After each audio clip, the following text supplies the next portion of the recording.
Good evening. Tonight, we're talking about something so monumentally important, so terrifyingly ambitious. It makes building a wall and having Mexico pay for it look like a quiet weekend DIY project.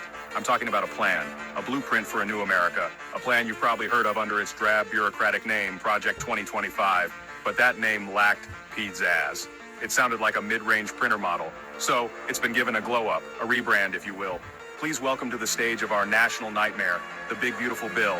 Isn't that just fantastic? It sounds like something a game show host would scream before dropping a net full of balloons on a bewildered contestant who's just won a slightly used jet ski. It has all the reassuring warmth of a term sheet slid across the table by a loan shark wearing a novelty tie. But here's the crucial thing you need to understand about this magnificent document. It's not a bill you passed. It's not a law you voted for. It's not even a suggestion.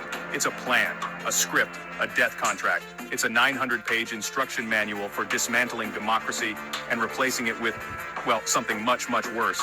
It's the political equivalent of an IKEA flat pack for fascism, complete with confusing diagrams, a few screws missing, and the overwhelming certainty that the finished product will be a wobbly, soul-crushing monstrosity that collapses the first time you try to actually use it for its intended purpose, which in this case is, freedom.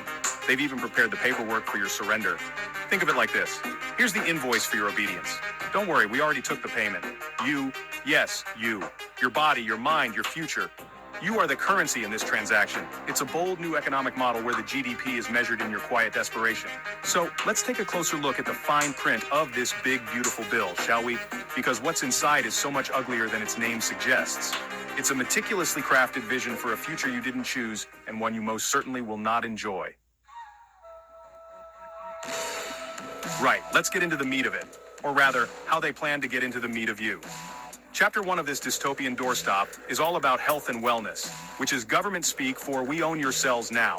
They're proposing a nationwide rollout of what they lovingly call RNA technology. It sounds so futuristic, doesn't it? Like something out of Star Trek. But this isn't about curing space leprosy. This is about firmware for your DNA. Yes, you heard me correctly. They want to install updates in your genetic code like it's a bloody iPhone. Forget bug fixes for iOS 17. We're talking about patching your humanity. Your body will become a remotely accessible device, a biological Tamagotchi for the state to manage. Imagine getting a notification. Your subscription to Free Will has expired. To continue service, please stand by for the mandatory personality update. This isn't just about tracking you. It's about rewriting you. It's the ultimate form of control. Why persuade the population when you can just push a biological software update that makes everyone compliant? Why worry about dissent when you can patch it out of the human genome? They're not just building a surveillance state, they're building a surveillance species with every man, woman, and child running on government-approved biological software. It's the end of privacy on a level we can't even comprehend. Your very biology becomes a terms of service agreement you never got to read. Next up, infrastructure. Everyone loves infrastructure, right? Roads, bridges, high-speed internet. And according to the big, beautiful bill, we are about to get a lot more high-speed internet. Specifically, 5G towers. Everywhere. One every 200 feet from sea to shining sea. They'll sell it to you as a way to stream 8K cat videos without buffering. But let's be brutally honest, the government doesn't spend trillions of dollars just so you can watch Mr. Fluffles chase a laser pointer in crystal clear resolution. The official reason is connectivity, and that's true in the most sinister way possible. It's not about connecting your phone to the internet. It's about connecting you to the network. Think about it. You have the RNA firmware installed from Chapter 1. Now you need the network to receive the updates. These towers are the delivery mechanism. They are the Wi-Fi routers for the human soul. Every 200 feet, a constant, powerful signal ensuring that every citizen is always online, always connected, always within reach of the central server. You won't just be carrying a device in your pocket, you will be the device. A walking, talking node in a nationwide network of biological puppets. This isn't about improving your signal, it's about ensuring theirs is inescapable. This is the architecture of absolute control, disguised as a public utility. So, you have a population of remotely updatable human beings and a network to control them, but who makes sure everyone stays in line? Who enforces the new rules? Well, that brings us to the most brilliant, diabolical part of this plan. The judges, the cops, the soldiers, the entire enforcement arm of the state. Guess what they all had in common over the last few years? They were all first in line for the jab. The very same technology that's about to go public was beta tested on them. They were the trial run. Every person with a badge, a gavel, or a gun is now potentially running on the same compromised biological operating system. This is the masterstroke. The people tasked with upholding the law are themselves hardwired for compliance. They will enforce the edicts handed down from on high without question because their own biology can be programmed to do so. The laws will be written by a tiny, unjabbed elite, the ones who own the servers, the ones with the admin passwords to the human race. And those laws will be carried out by a police and military force that is, at the cellular level, incapable of disobeying. It's a perfectly closed loop of control. It's a state where the sheepdogs have been given the same firmware as the sheep, all controlled by a shepherd who remains safely offline. Now, how do they manage this new society on a day-to-day basis? Welcome to the behavioral compliance infrastructure, or as they'll sell it to you, the smart city.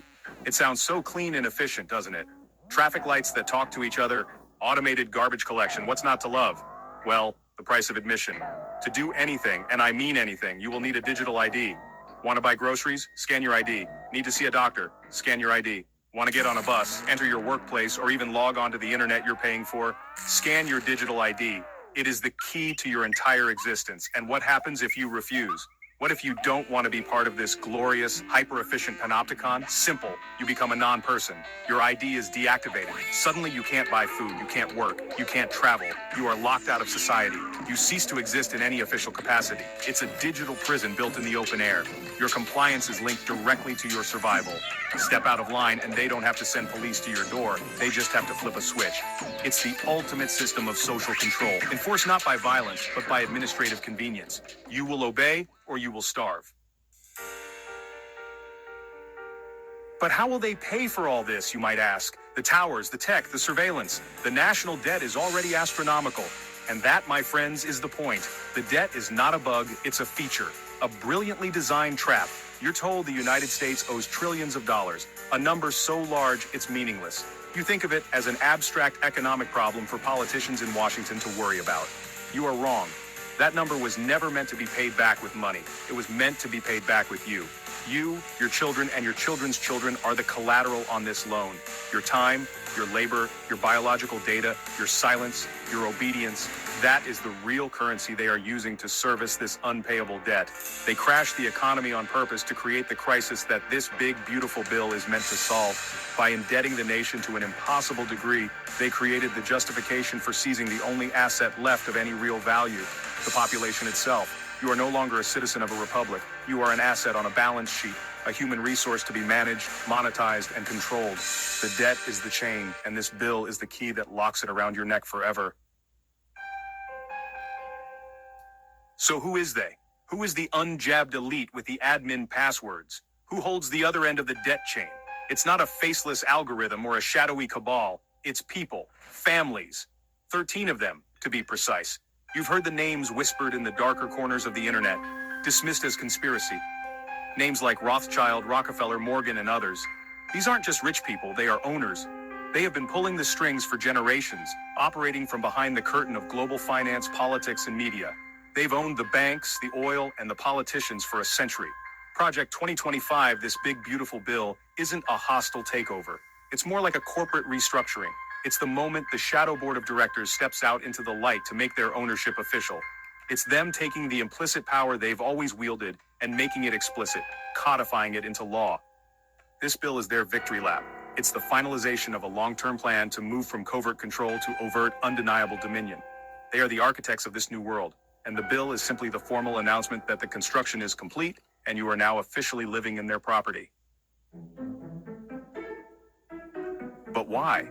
Why call it the big, beautiful bill? Why the cheesy, almost comical marketing? It's because they've learned from the best. They've learned from Hollywood, from Madison Avenue, from Silicon Valley. They know that you can sell people anything, even their own enslavement, if you wrap it in a pretty package.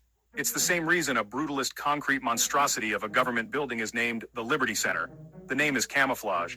It's a hypnotic suggestion designed to make the poison taste sweet. It's a title so absurd, so brazenly cheerful, it dares you to question it. And if you do, you're the crazy one, the killjoy at the authoritarian party. Look at the sponsors, the real names behind this production. It's not just the Heritage Foundation. The fine print reads like a who's who of corporate vultures. Pfizer, who gets to monetize your biology forever. BlackRock, who gets to manage you as an asset. And of course, the alphabet soup of intelligence agencies who get the keys to the surveillance kingdom.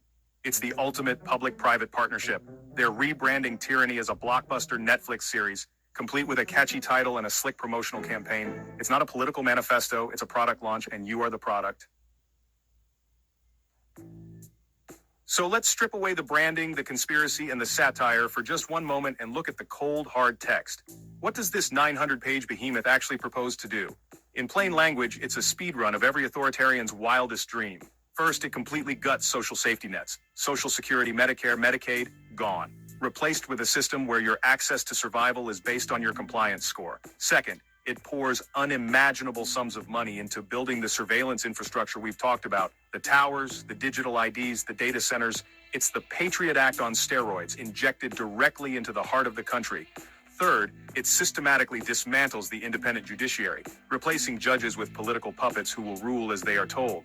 Fourth, it funds private armies, mercenary groups loyal not to the country, but to the people signing their checks. Fifth, it authorizes the mass sell-off of public lands to corporate partners. Sixth, it mandates a new patriotic education curriculum, which is a fancy way of saying state-sponsored propaganda from kindergarten up.